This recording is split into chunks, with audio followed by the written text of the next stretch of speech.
Hey guys, how's it going? My name is Steven from Shock Extreme Productions, and I have another movie review for you guys today. And this one, once again, is going to be for Brain Damage Films. Before I get into this, I want to say sorry about the lack of the Traces of Death reviews. I got 1 through 2 in rather quick, but over the last few months, there's just been some medical issues with me, and then some personal things that I had to take care of, and it's easy to watch a movie sometimes, but for a person like me who has a lot of stuff going on, it's not the easiest thing in the world to sit down and just watch a movie or a baseball game or whatever. But even the thing is, to watch these type of movies, it could get depressing for a lot of people, mainly because of the fact that it involves dead people. So it wasn't really the type of mood to get into, but things are coming along a lot better now. Things are really looking up, so I figured, what the hell, you guys want it, so I'll bring it to you. And today we're going to be reviewing Traces of Death Part 3 with a tagline of Dead and Buried. For some reason, I think that Traces of Death Part 3 may be the most famous out of all 5 Traces of Death movies, but that might just be me speaking, but I'll give you a little rundown on the back. Traces of Death 3 brings you the horrifying aftermath of terrorist suicide bombers.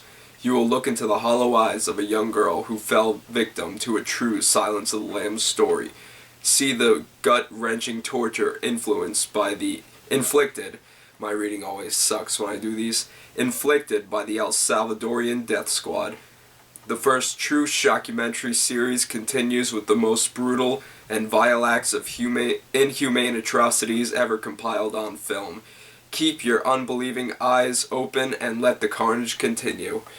Now, before I get into this, I want to say that the intro to this is really, really cool. I really love the intro with the text, starting off pretty small and then getting really big in the end. I really like that. I also like the intro with Darren Ramage playing his character Brain Damage in this. Not sure if he had long hair at the time or if it was a wig, not sure, but I thought that introduction was really cool, how he talked a little bit about the movie and a little bit about the music in this movie, but we'll get into that a little later. But like I always say, these movies have no plot whatsoever, there's no story, they go in kind of order almost, like you have murders in one part, then you have suicides in another part, riots in another part.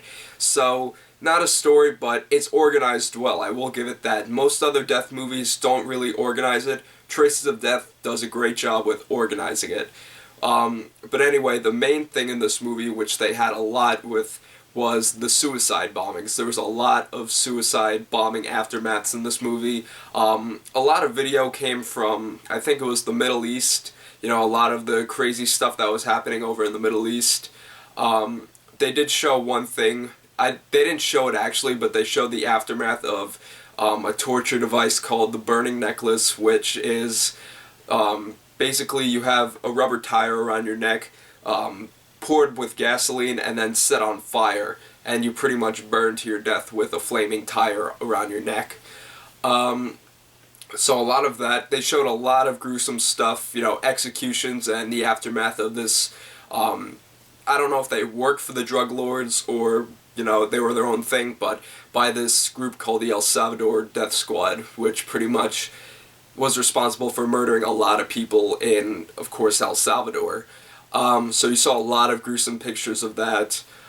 Pretty much like the same kind of pictures you see from the aftermath of, like drug cartels killing other people, but really, really gruesome stuff on this.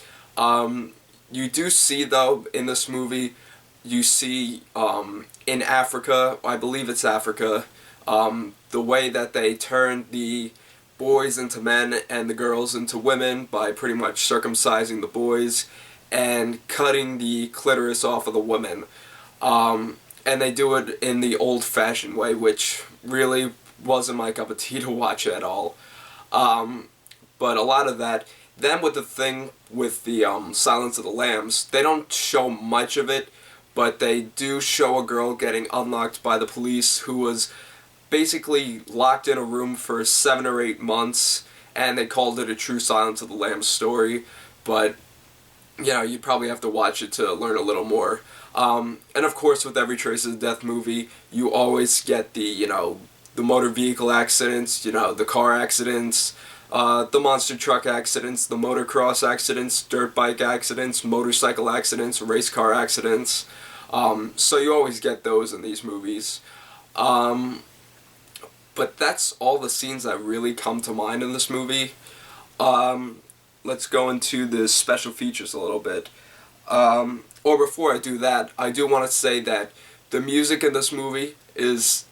I actually kind of like the music in Part 4 a little better, but the music in this movie was provided by Relapse Records, and I think that's where I could say that Traces of Death kind of made it a little more famous by having a sponsor like Relapse Records.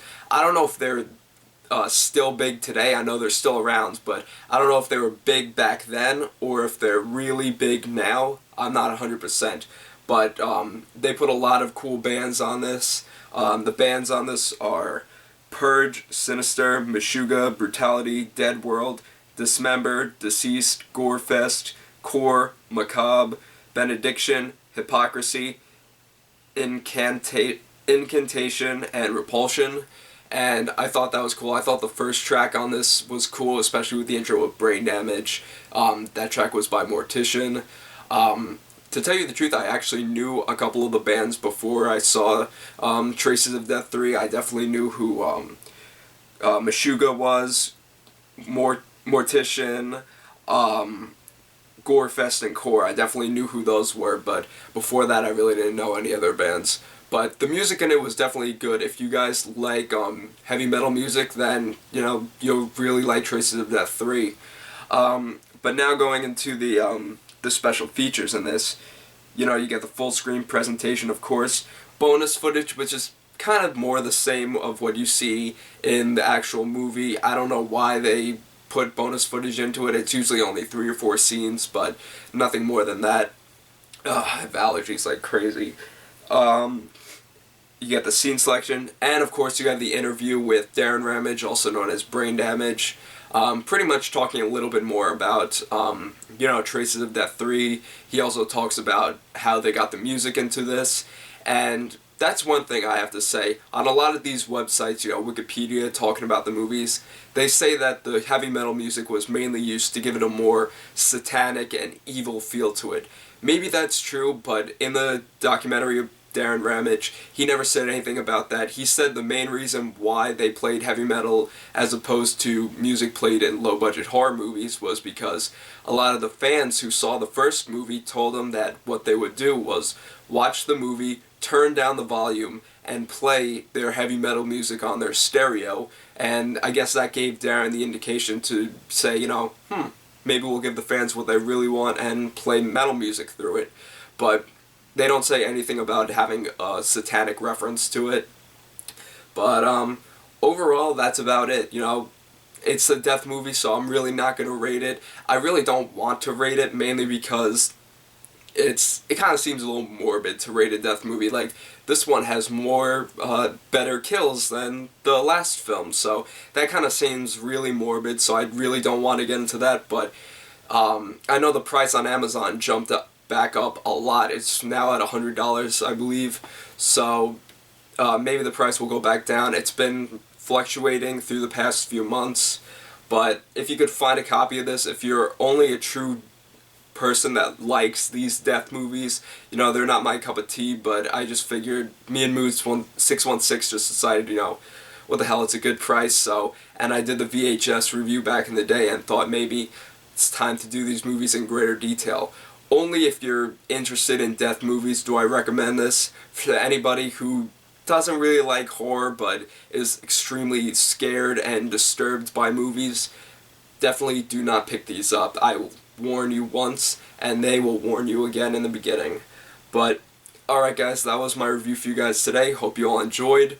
If you like what you see, if you like my other videos, definitely subscribe, leave feedback. I really do love the feedback that you guys have been leaving me.